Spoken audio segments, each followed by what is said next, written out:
Yeah, honestly, I'm just as confused as you are. I felt the same way the other week when I saw a Ruby Tuesday off the highway, you know? Oh, hey, why are they still doing that?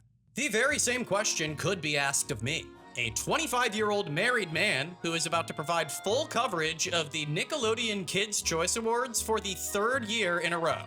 The answer? It's pretty funny. But I don't go about this entirely devoid of meaning. I grew up with and have great memories watching the Kids' Choice Awards, okay? Hey, matter of fact, where were you when Jack Black jumped out of the Nickelodeon blimp, huh? Name and badge number. I also do this in the name of accountability. Shouldn't today's kids receive the same quality and authenticity from their entertainment that we did? Surely. But in recent years, I've witnessed the transformation of the Kids' Choice Awards from an ecstatic display of everything kids to an inadvertent dog whistle for Nickelodeon's current lack of direction and spirit.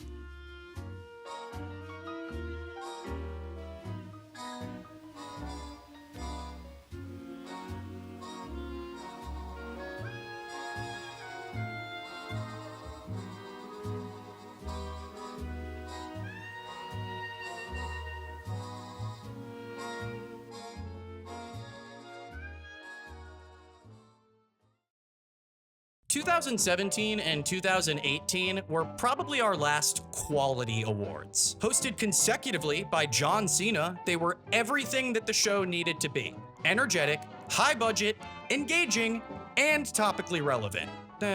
For better or worse. Aside from Jack Black, you really can't find a better person to host a show like this than John Cena. Both of them have been wildly popular with kids since I was a kid. They are rare public figures in that they care a tremendous amount about the projects they involve themselves in, regardless of reception or financial compensation. However, it's their ability to do so across a variety of niches and demographics that largely contributes to their continued success in the entertainment industry. In this particular instance, if you are a household name in children's hospitals across America, I will not question your ability to host the Kids' Choice Awards. That being said, consider this hypothetical. Instead of waking up to John Cena at the foot of your hospital bed, you instead woke up to DJ Khaled. They said I would never do movies, so I did a movie with Will Smith. They said I would never host an award show, so I'm hosting the Kids' Choice Awards. The 2019 Kids' Choice Awards were actually hosted by DJ Khaled. And to be clear, this is the same DJ Khaled who, mid-interview, considered having Nardwuar, of all people, killed. I really tried to finger the pulse on this one. I can't be saying that shit talking about the Kids' Choice Awards. But I couldn't wrap my mind around it. Why DJ Khaled? Why DJ Khaled in specifically 2019? The Major Key Alert thing was over in like 2017. I mean, at the latest. And if anything, that appealed more to teens. So I'm just wondering, why am I watching him dance battle JoJo Siwa on my TV? God is great. Nothing in 2020 was good, including the Kids' Choice Awards, which were, get ready for this one, virtual. Can I get a French onion soup, please? They were also hosted by Victoria Justice, which I can only assume was nostalgia bait because I myself hadn't thought about her since my childhood, so that was pretty cool for me.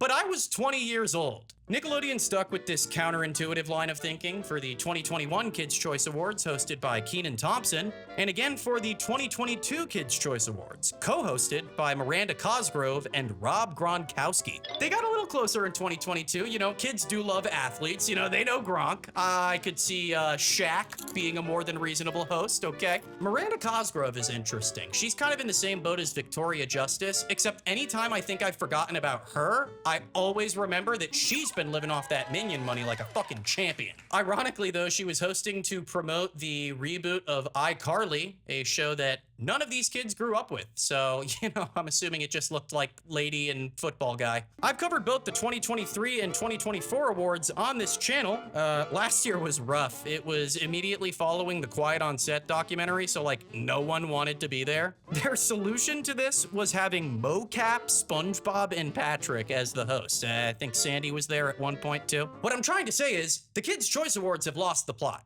entirely. The viewership drop between 2023 and 2024, insane. So it only makes you wonder, what in God's name are we doing here in the Big 25? What's up, everybody? Rasaila. and it's time to party. Okay, pause. This is unprecedented. Tyla is hosting the 2025 Kids' Choice Awards. Make me sweat, make me hotter, Tyla? Okay, amazing. Well, this is already shaping up to be quite the treat, folks. The stars are out. Look at this, Benny Blanco is here. I don't think kids really know who he is. I think they just like him because he's funny looking. That's all right. And I mean, come on, how can you do an award show for children without Ice Spice? Bitches be thick, but I'm thicker. Get my child in that mosh pit right now. Yes, it's the biggest party of the year, and it's your party, your night, your rules. We're gonna get messy. We're gonna be loud. We're gonna dance. Excuse me? We're handing out blimps, and we're celebrating our faves. There's gonna be fire performance. I will give it to Tyla. While it blows my mind that she was chosen for this gig, she does pull it off with an impressive amount of charisma. I actually saw her do a set at Gov Ball a couple months ago, and I thought she was pretty good. You know who I didn't see there? Children. In fact, the only thing that makes this make sense is the fact that she created one song for the new Smurfs movie, which at the time of this award show hadn't even come out yet. Like, there had to be someone else involved in the project they could have used. I mean, let's see. Oh fuck, James Corden. Nah, I take it back. That was the best choice. I love Tyla so much. Oh my god. Anyway, now I'm wearing a suit and holding a microphone, which means it's time to start talking about the actual awards. Leon Thomas and Alex Warren were the first presenters of the evening. Hate Alex's jacket. Totally besides the point. What do we got, boys? They are not playing around tonight. It's amazing to see so many cool people at this party, Leon. Tyler brought the dancing, the music, the slime. Yeah, what can we bring? How about the first blimp? For favorite female artist. Saigon. All right, great starting point. Favorite female artist. This just should be rather normal, right? Honestly, I could stake my life on Taylor Swift at least being nominated in this category. Let's see. Ariana Grande, Billie Eilish, Cardi B, what? Katy Perry, Lady Gaga, Selena Gomez, SZA, Taylor Swift. Oh, Christ, that was the last one. Holy shit. Feel my heart, it's pounding. Cardi B almost took me out. What has she done in the past year? What, a song for the Smurfs? Yep, a song for the Smurfs. Looks like she does have an album coming out in September. One of the tracks is WAP. That one came out half a decade ago. Still not for kids, so case in point. And the winner is... SZA! Oh, SZA, let's go.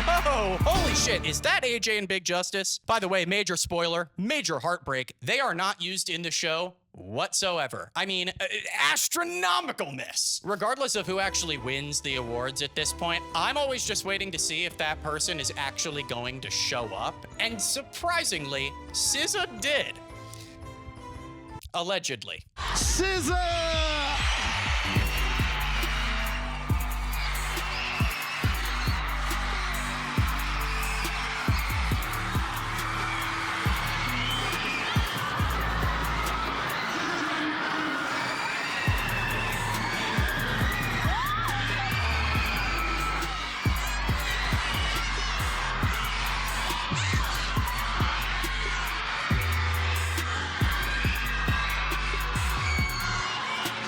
Scissors around here something. Scissors around here somewhere. Ugh, yeah, okay, we can cut it off right there. Rough start to the evening technically, but it's gonna be okay. SZA's around here somewhere. All right, Alex, open wide. Let's take a look at some other winners in the meantime. First with favorite male artist. This one's gonna go to my boy, Peter Gene Hernandez. No way. Nickelodeon almost gave a Kids' Choice Award to Travis Scott. The irony there would have been, I mean, generational. Favorite female breakout artist went to Sabrina Carpenter. Okay, I can get down with that. You can see here I hit a little clip in Fortnite as her to celebrate. Oh, no! Honestly, I think I would have preferred to see Glorilla take this one home. I just think that would have been really funny. Okay, I'm ready to be done now. Oh, gosh, I wish, I've always wished and wondered if there was a website that was just like all about horses. Not like buying them or anything, just, I wish there was a website about horses. Oh, I made a website, and guess what? I made that horse website using Odoo, the sponsor of today's video. Guys, Odoo website is changing the way people think. about website design. Thanks to its user-friendly and intuitive interface, you can create, customize, and manage your website effortlessly. Want to make precise adjustments to your layout? Add filters and effects to pictures? Heck, want to animate an element? Guys, that's no problem, okay? You can do it all right there on the page with Odoo's building blocks, okay? Okay. Your website is also free forever with the One App Free plan, including hosting, unlimited support, and maintenance. No ads or limits. So why not join 12 million users who are successfully growing their businesses right now with Odoo? Create a free professional website in minutes today with Odoo using the link in the description. Thank you, Odoo. Did anyone else notice that they're shipping boots as priority mail? What are we going for theme-wise this year? Is this like Paramount's evil symbolic way of showing us that they own this part of our childhood now? That's sick and twisted, dude. Also, if we're being candid, you're gonna have to try a little bit harder than Boots if that's your angle. You know, he could die and there would still be a second movie. Does that make sense? Ooh, Gary the Snail, however. I know people that would participate in Jonestown if it was led by Gary the Snail. Let's move on from this. The party's just getting started and the guest list is stacked. Alex Warren, Ana de la Reguera, Ali Carvalho, Benny Blanco, Brie Garcia, Daniela Monet, Hector Jimenez, Ice Spice, Jack Griffo, Jacob Rodriguez, Caitlin West, Carol Mitchell, Kinley Cunningham, Kira Cosserin, Kylie Cantrell, Leon Thomas, Maya Kielo, Malia Baker, Maya LeClark, Nathan Broxton, Renee Montgomery, Salish Matter, Samantha Bro, this is unbelievable. Commercial break number 1, guys. This is beyond too much info. I don't even remember who's hosting at this point. Actually, speaking of that, while watching this live, I was surprised to discover that the commercials that played during the broadcast were pretty similar to when we were kids. Like toy ads, movie ads, even the occasional toothpaste ad for adults. The only difference I picked up on was the occasional moment of whiplash when they would try to sneak in a teaser for a not kid-friendly show immediately after a very kid-friendly commercial. Are looking pretty, zooming in their hamster cities, banging, dancing, having fun, with love for everyone. Why is she buying breast milk? You have been living a double life. She needs to go to jail. I will say I can't complain. It was a nice change of pace during that 4-minute long commercial break. But then again, why does a 4-minute long commercial break exist in the first place? Hey, look! It's multi-platinum artist and producer Benny Blanco and Grammy Award-winning artist and author Victoria Monet!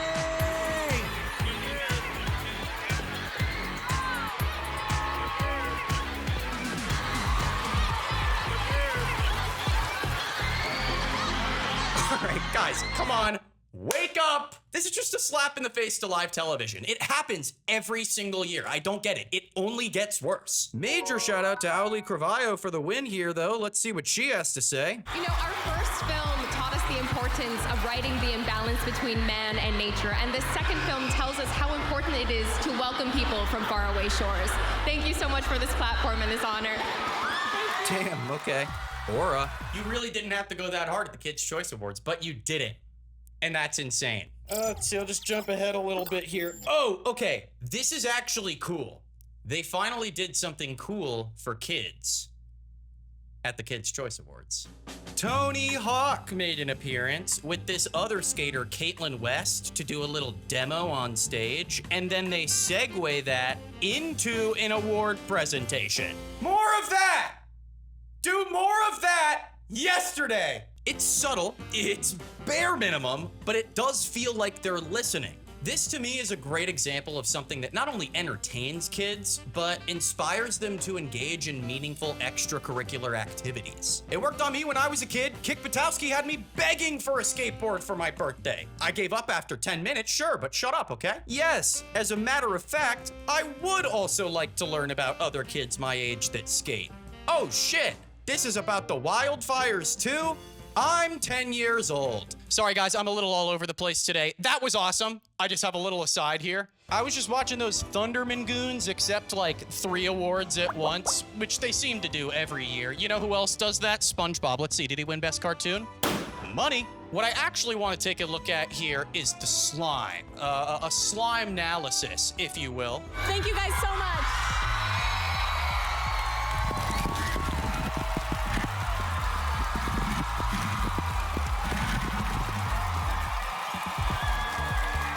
Was there not something overwhelmingly poopy about that? Perhaps I'm still recovering from the trauma of my food poisoning a few days ago, but that straight up looked and sounded like diarrhea coming out of a butt. Let me know in the comments below, are you team butt slime or team bust slime?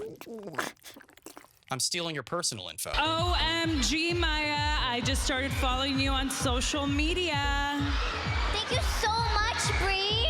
What do you say I get a follow back? I'll ask. My mom controls all my accounts. You know what? I really like that. Whose baby is this? I see. This appears to be the live-action Lilo in Lilo and Stitch. You know what? I have no clue who the hell these people are, and I think that's just fine. Hella weird that you just asked a baby for a follow, though, freak. Let's choke down some more awards. Why not? This one was for Favorite Female Creator. Once again, I have no idea who this person is, and that's okay, because I don't have to, because I pay taxes. There were 2 new categories this year. Those were Favorite Podcast and Favorite Butt Kicker. Favorite Butt Kicker went to Emma Myers from the Minecraft movie, which is sick. If you take a look at the nominees, she single-handedly swept 3 Avengers. Favorite Podcast, however, went to the LOL podcast, which, if you're unfamiliar, is like the worst thing that's ever happened. She ordered 2 meals. I did. She's usually in 1 pack. I ordered 10 chicken wings, bone-in, with lemon pepper. Chicken wings, lemon pepper rub. And chicken then macaroni, chilling with my homies. Wait, I got a solo. Ready? Chicken. So that's terrible. Although I will say I was surprised to see it nominated alongside Travis and Jason Kelsey's podcast. I did find it very funny to think about a 10-year-old kid just listening to sports strategy alone in his room for an hour. All in all, dare I say, I'm feeling improvement in the awards department specifically. Allegedly, the organization of the actual event was a lot better put together this year. I got some footage from some inside sources. Look at this one of a security guard wearing a slime hat. I need that. Not sure how I'm feeling about this corn dog with green and orange sauce. I don't need that. Aside from that, and the broadcast being shit, I can't deny the presence of a slight tilt back towards the Kids' Choice. Okay? Slight, all right? Grain of salt. I'm being careful here. I digress. Remember that guy, Sean Does Magic, from the 2023 awards that did that super lazy cup trick? See how he's holding the cup very specifically while he's showing the orange soda? All he does is put it under the sheet, flip the cup around, and the other side has slime in it. It's a 2-sided cup, dude. Yeah, believe it or not, he ended up seeing the video and was actually a really good sport about it, which is great, because now I don't feel as bad saying that he fucked us again. Thank you. You guys voted for me to wear this hilarious spongy sleigh costume while riding a roller coaster. But now I need a roller coaster. Wait, I know. Perfect.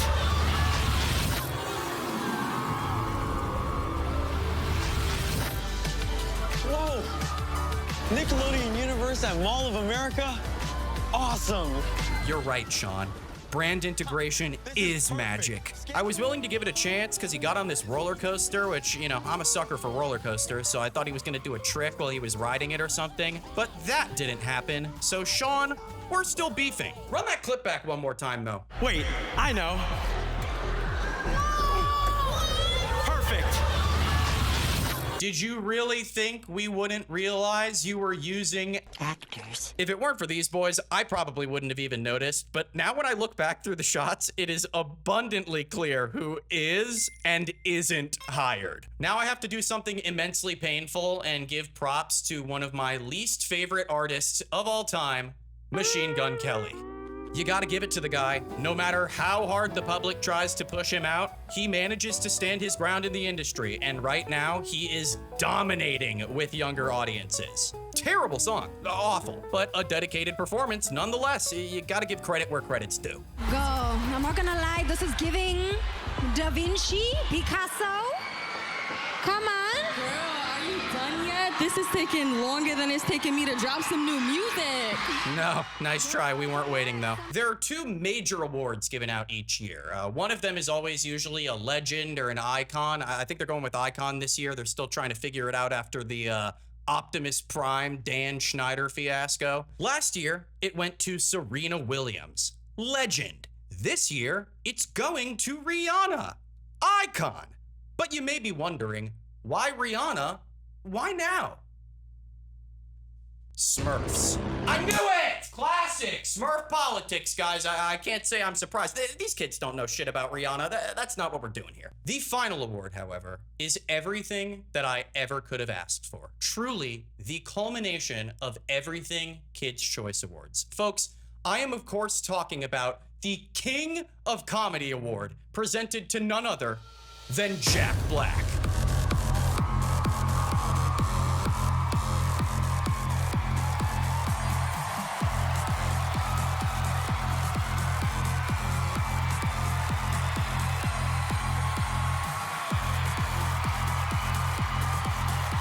God, you feel that energy, guys? That's raw aura right there. No, that's my heart. Ooh, ooh. Jack Black in the flesh at the Kids' Choice Awards, while breathtaking, is rather bittersweet. There were definitive moments of improvement this year. You can absolutely quote me on that. But just imagine how much better it would have been if Jack Black was there the whole time. I am not ungrateful seeing him here, but it feels odd not seeing him as the center of attention in this room. And last but not least, I would be remiss if I didn't send a big shout out to all the chicken jockeys! Oh, no way! It's refreshing to see in a world where things like this are actively being taken away from us. Paramount specifically is currently playing a nasty role in the great American game of evil. Part of it makes me wonder if there will even be a Kids' Choice Awards for me to even look at next year. Part of me wonders if I should watch it regardless. I really don't know. Maybe the Kids' Choice Awards can invite me next year so I can put my money where my mouth is. Or maybe they can, like, you know, spend all the money to get me out there, so maybe they just give me money. I know you guys love this, and I enjoy it too. And if you, guys, I'm doing a crazy stretch. Whoa! If you enjoyed, please be sure to like, comment, and that's really all I have for you this time. I don't have a lot much else to say. But until next time. Okay, ready? Yay! So anyway, she